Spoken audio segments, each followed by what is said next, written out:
Bwana Yesu asifiwe. Bwana Yesu asifiwe. Tunasoma somo lile, tunaendelea kuhusu laana ya maisha. Somo lile ambao tumekuwa nayo kuhusu laana ya maisha, the curse of life and also the curse of the family. And I told you that ya kwamba we have been debating so much. Mambo imekuwa ikiwa debated kwa muda mrefu kuhusu kama laana ipo ama haipo, kama laana iko ama hakuna, whether there is a curse or there is no curse. Praise the Lord. There is a debate that is so strong that this debate, everybody will put it to the rest on the way he understands. I believe in the grace of God a lot more than anybody else, because I know it is by the grace of the Lord I am whom I am.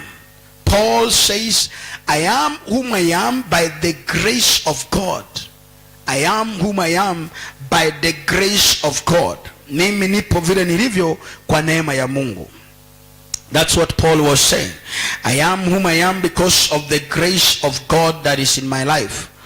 Na nashukuru Mungu ya kwamba katika grace ya Mungu katika maisha huwa pia kuna instructions zake. Maana there is nothing that on the face of the earth somebody, kwa mfano kamera hii Moses yako nayo, this camera though is fast, inafanya kazi. Sasa hivi unasikia anasema kuwasha taa hapa, weka mahali fulani, weka hii light, weka hii, because those are the instructions of this camera. But if we ignore, it will not give the best result. Am I talking to somebody here? Am I talking to somebody? Any instruction that you ignore, it will never give you any best result that you deserve. And that's why every man, God has given you an assignment on a particular place you are supposed to be. You can never be everywhere. Anytime you hear somebody tells you that he is in every church, his pastor, he has several pastors, you know that is a con man. That is not the right person, because you can never be a member, you can never be a child of many parents. At least there's one particular place that is called your home, that is called your parents. Bwana Yesu asifiwe. Those are dangerous things that people should understand. So everything has instructions. And when God gives instruction, that instruction, the Bible says, they are not grievous. Sio mbaya kwa ajili ya mateso. Hiko kwa ajili ya kutusaidia kuendelea kuishi katika maisha ili tupate kuingia. Now, I spoke this one and I said it in Proverbs 26 verse number 2. This is one of the words that I stand, and I will always not stop doing this, because I know there's a problem that is in the Pentecostal churches. Why? Because the Pentecostal churches want to do what we call break the rules. And I love that message. Sometimes people say break the rules, break the protocols, break everything. But let me tell you, my friend, there are things you can break on the face of the earth, but there are rules of God you can never break. Particularly when we talk about prosperity. You cannot break the rules of God by not paying your tithe, by not being generous. You cannot stop giving your offering and you expect the abundance of God. It's not possible. Praise the Lord. You cannot break the rules. I love those messages. They go very viral when somebody is preaching, break the rules, break the protocols. I don't care where you were born. I don't care your name.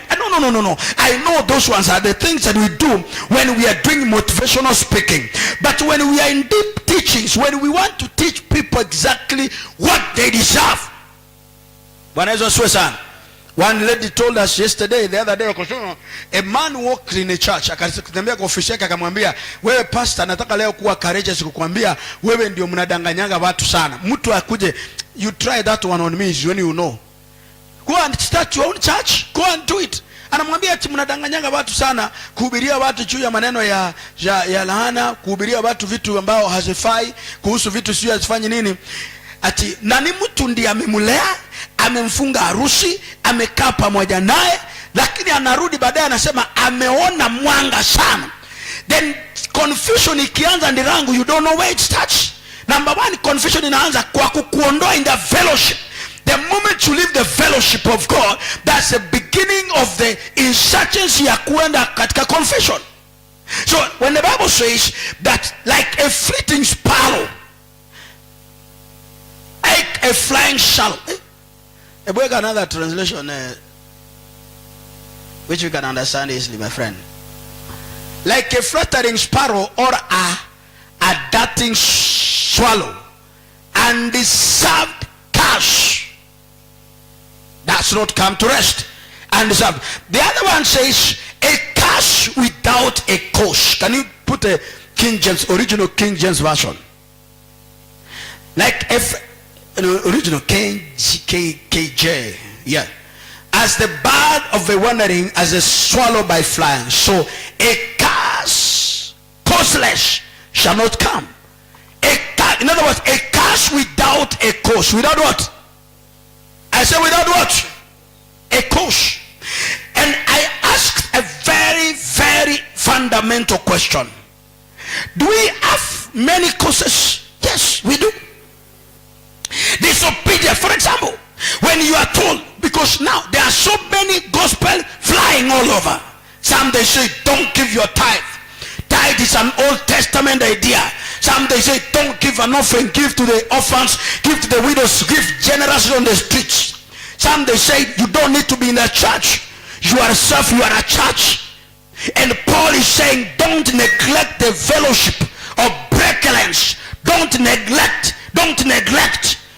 And the other one say don't forbid, don't forget, don't assemble together. The same thing Paul was saying, that confess your sins to one another, pray one another, encourage one another. So a fellowship, reasons of the fellowship, you encourage one another. So that people say it's your church. Someone was saying, nowadays I worship in a church, I worship in my house. There's a preacher who I watch on the television. You are like the cash. You cannot, who can watch you over a television? Who can take care of your soul? Who is responsible of your soul? Because your soul is your reality. Because the Bible says we shall keep the account of the souls that are entrusted to us. That's what the Bible says. You shall give the accountability of the souls that are under your care. So if there's a soul remoi that you have been given under your care, you can always give it money. You have been given some money that you are supposed to take care of them. You give us the mathematics as an accountant. This is what I received, this is what I spent, this is what remained. So the Bible says we shall keep the account of the soul that you are under. So how can your soul be fragmented and can be in every altar? Today you worship here, tomorrow you worship the other place. You go keep on moving from one place to another. Your hands are laid in every place. Seamlessly you are in the house, you say I am watching a television. You are under curse. How? Because one is his disobedience. When we talk about a curse without a cause, but when we ask is there a cause? Is there a cause? That's why when they say you are the first offender in court, you go to court and they say you are the first offender, this is your first crime, they say that's very good. That's very good, because you can serve as an example for anybody who may cause, who may continue to say ignorance of the law is not an excuse to break what?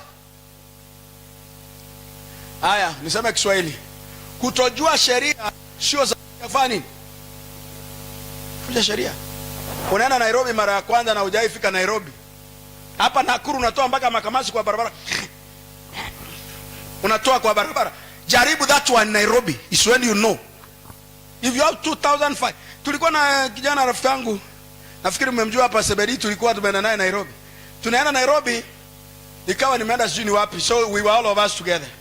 Alafu anakuja pale karibu na bomb blast. Alafu anasimama ana relax. Amekanyaga kwa maua ya City Council pale, ile maua ya ile wametengeneza. Hello, unajua nimekutana naongea Kikisi. Hello, unajua nimekungoja sana. Unajua you are very by the time before he closes, watu wa City Council walikuwa nyuma, they hold of him. Anaanza kupigana, anasema unajua Nairobi kuna mtu akishika ni mwisho. Anaanza kutupa tungumi tu wenye hatuna akili. Then they came 5 of them, they bundled him. The next thing he discovered, he was in a pickup ndani. Oh, mimi sikuwa najua. Kwa sababu huko unajua ujinga ya kwako mashambani, tunataka kukufundisha kwamba this is another place. Another what? So because the blessing of God is not just there. There is a difference between blessing and success. You can be successful, but you're not blessed. So that difference between success and blessing those are two different things. You can succeed to steal. You can succeed to be corrupt and you succeed. But there's one thing you must know, that any time that God blesses you, that blessing remains. And I pray that if there is a blessing that God has destined for your life, let that blessing remain in your life. I say let that blessing remain in your life. A curse without a cause. There are so many people. How many? Let me ask a random question. How many in this church doesn't know that we started service at 8 o'clock? How many doesn't know completely? Wangapi hapa hawajui kabisa ibada tunaanza saa 2?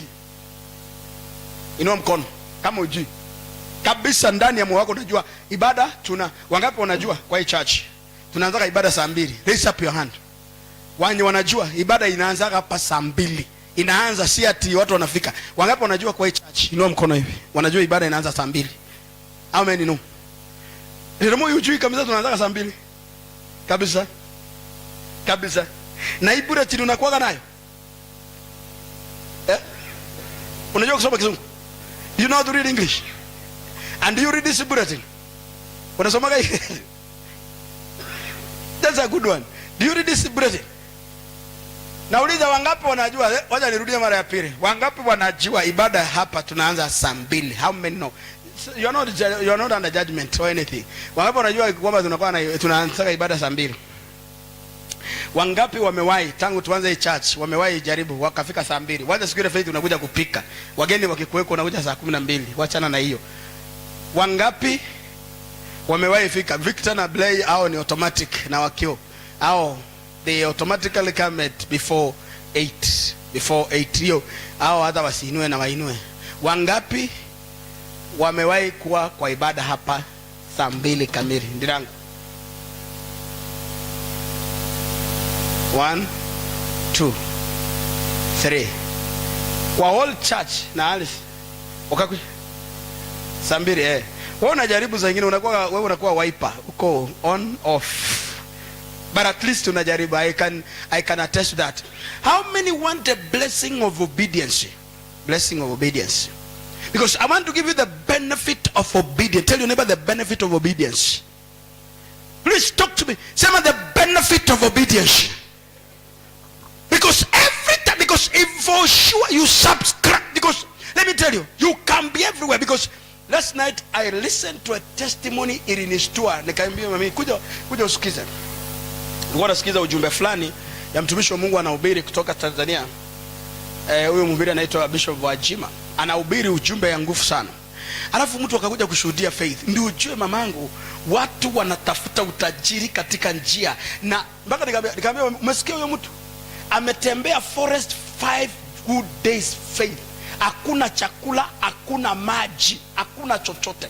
The next place alifika mahali kuna bango ambao kuna manyama zimechomwa ni kama za watu pamoja na asali peke yake, ndiye akaambiwa unaweza. Anatembea na kibabu. Yaani ni kijana mdogo tu hivi kama Victor, lakini ni kibabu. Wanamuita kibabu. Sasa wanapomuita kibabu ndio ujue kwamba ukweli. Ndio nikamwambia unaona hatari, sio hatari, uone gharama. Faith unataka kuwa tajiri wa pesa ya kushika mkononi, my sister, hata kwa mashetani ukienda kuingia leo ndio moi, sio kuingia tu hivyo Leslie, unaingia Leslie, you are too lazy ati unaingia. Hata mimi nimejiunga. Mmoja alikuwa ananiuliza na watu wanajiungaje kwa hiyo Illuminati? Watu wanajiungaje kwa who wants less people? Nani anataka watu? Huyo jamaa akasema ushuda. I'm giving that a testimony. Ndio jua kwamba dunia tunayoishi, African particularly, is a continent of a curse in terms of very many things that are happening. Because maandiko yanaposema ya kwamba and the people whom we don't know their language, they will come and they will take our property. Today the Chinese, the Americans, and the white people, they are the one who are enjoying our properties in Africa more than the Africans themselves. And tell the truth, Jamaa akatoa ushuhuda akasema alipotembezwa siku 5 tena anatembea miguu sister. Ati katika hiyo forest wanapita, wanakutana na fisi, wanakutana na simba, wanakutana na ndovu na aziwaguzi. Ati anapakwa dawa fulani na wanapopita, kwa sababu katika hiyo msitu walipofika mpaka mwisho wakapata huyo mtu ambaye anaenda kuagua ako na wanawake wawili, ako na msichana mdogo mmoja, ako na mwanamke tena mzee sana ametoboka jicho moja. Huyo ndio anawaagua, anakupatia. Ati akipiga nyundo, mimi kwa sababu ni nyundo, akipiga nyundo anapiga moja. Alipopiga ya kwanza, kwa sababu alikuwa anamwambia mtoto wake, akipiga hiyo nyundo mtoto wake first born son. Maana hata wakati pasa na hoji mtoto wake anasema alikuwa tolewe. Hata kulala na mke wake alikuwa amepewa maagizo, anaambiwa kwamba you sleep na mke wako once after 6 months, not you are under conditioned. Now you think in langu, so it is only the church you walk the way you want. Pastor, nimekuja kesho mko na ibada, unainua mikono kama niko, and then you expect to have the same result. Huyo mtu alishtua sana, akasema na hata ukimaliza hiyo shughuli, ukifaulu faith, you must, lazima utunze maagizo. Unayetunza namna gani? Unatunza maagizo kama hiyo dawa umepewa. Usingoje mvua ikunyeshe na usisalimie mtu kwa barabara. Leremoi utoke hapa mpaka kwenu Mchongoi, unakutana na brother yako, unakutana na mama yako, unakutana na aunti zako kwa barabara. Sasa what do you do? Si unachukua plaster uweke kwa mkono ama? Utafanya nini ndirangu? Unaambiwa usiweke plaster na usiende hivi, because the only way you cannot greet anybody kwa njia na mkono wa right si ni kuwa na plaster ama? Aliambia hata asiongee na asioge. Maana utajiri nyingine unapewa na aibu juu yake. Unanielewa? You are given with another curse on top. That's why people can even give birth to children who are zuzus. Unapewa ederimoi, but you are given with conditions. But the blessings of God, the Bible says, adds no sorrow. If God blesses you, no man can curse you. If God raises you high, nobody can bring you down. And that's why I pray that may God give you the spirit of obedience in Jesus' name. I say may God give you the spirit of obedience in our lives in Jesus' name. Barakari sio rahisi. Unafikiria tunaongea hapa watu wanajifanyaga hawezi ingia Masonic, hawezi ingia Illuminati. Wapi? Wapi? Waambie inakuanga Kaptembo huko chini. Watu utakuta wanauania hapo. Wanauania hapo, lakini wanakuja hapa ndangu wanakuambia tutaki kitambi hii brother, tunataka ufast 14 days. Kula kila kitu nipe juice, nipe hivi, niko na sukari, niko na marasmus. You eat everything. You are told don't eat some things. Regulate on what you eat. So when you tell people we are doing fasting, wamama wangapi walifunga hapa? Wale walifunga successfully. They fasted for their women conference that is coming on Tuesday. Let me see your hand. Safari naona umejipanga. Nilisema mpaka wasichana, nyinyi mlikuwa mnakula continuous kama mapepo. What is it? Beti hakuna siku mlifunga hata siku moja? Ama nyinyi mlifika hapo kwa mlango mnaona kama ni wanaume? Because you know, unajua kuna roho unaweza fika hapa ikakuonyesha wewe ni mwanaume. After you leave the church compound, you become a man. Did I say that every woman? Nilisema ni wanawake wale wameolewa peke yake? Yeah? Nilisema kila mwanamke ama? Because we wanted to make a covenant. Bwana Yesu asifiwe. And I know this meeting is going to bless somebody katika kanisa hili katika jina la Yesu. I say I am sure it doesn't matter who is coming and who not coming. One thing I am sure, not because even the man of God is coming, and also I will be there. Mom will be here speaking. Other women will come to speak about the same meeting. But one thing I am convinced beyond that, and that's why one thing I have realized with God, when God wants to bless your life, because I read the scripture and I was reading the story of the mouth about Noah. Noah means a man who has rest. A man who says no means rest. You can rest no matter the discouragement, but you are resting. No matter the disappointment, you are resting. Why? Because you know that you have an instruction from God.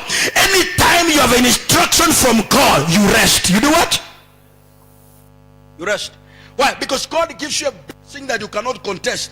Now, when we talk about the blessing, number one, the benefit of obedience. One, you are exalted. You are done what?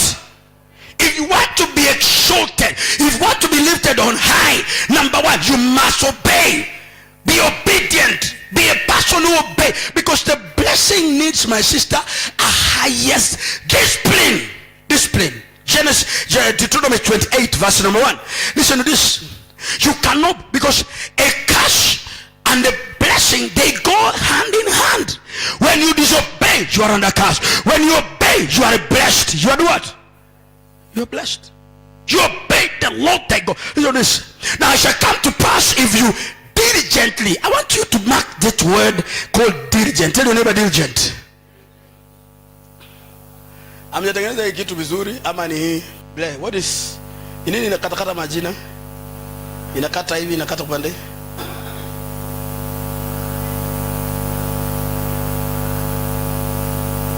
Nini?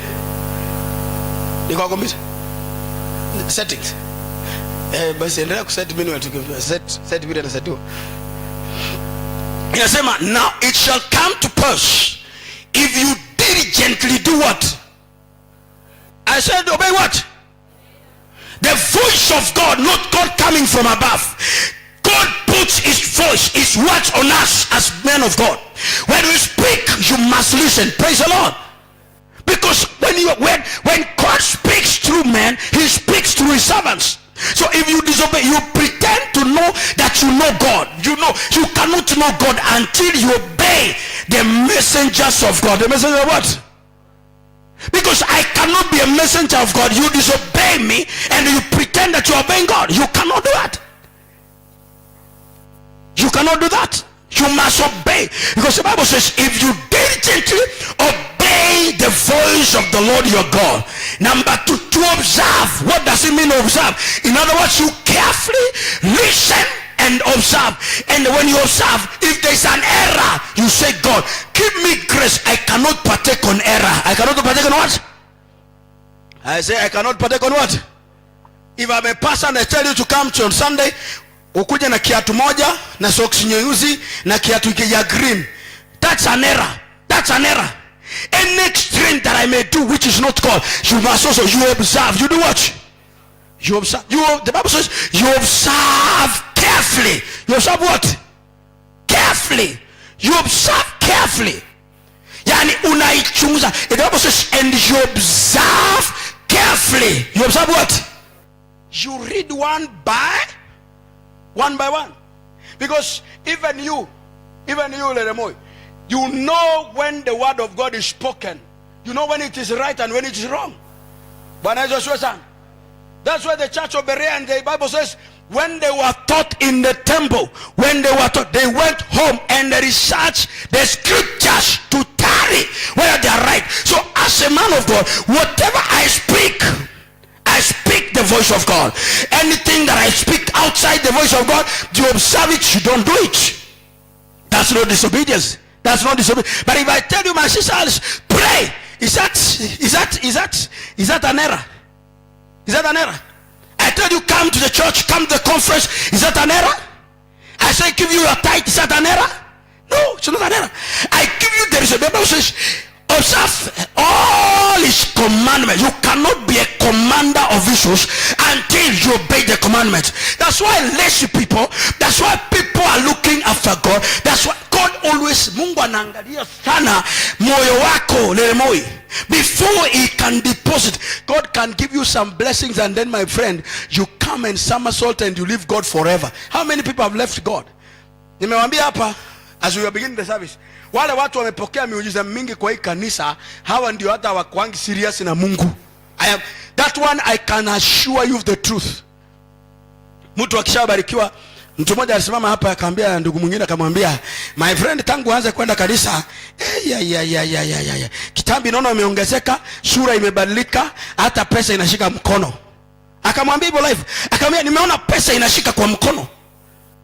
Why? Because aliangalia, he has observed. Alikuwa na yeye before na amekuwa na yeye now. You can be able to see. Now the Bible says, which I command you today, that the Lord your God will set you high above. When you obey the benefit of obedience, God shall set you high above. I say God shall set you above. If it is business, kama ni biashara, God shall lift your business above. God does not talk to mediocre people who disobey. Even promotion, whether in the government, whether in any place, whether in the military, anywhere. Promotion depends on obedience. Steve, you worked.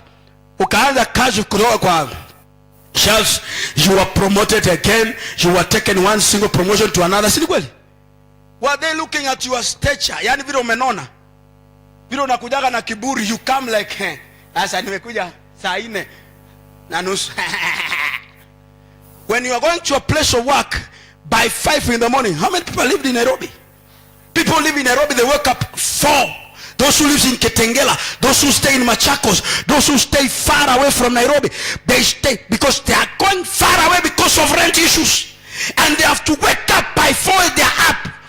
They come back home by 10, especially when it's on Friday. There's a traffic jam. When there's rain, but they obey the rules of the office. They don't leave the office before 5. Why? Because they take instructions. And the man who takes instruction, the Bible says, he shall avoid poverty and shame. Proverbs 13:18. Poverty and shame. Because how does poverty come? It will come sequentially because you don't obey. How will it? Proverbs 13:18. And Bible says, let's read that one quickly. Poverty and shame will do what? I'm the thing that you kitu vizuri inaenda kombo hivi.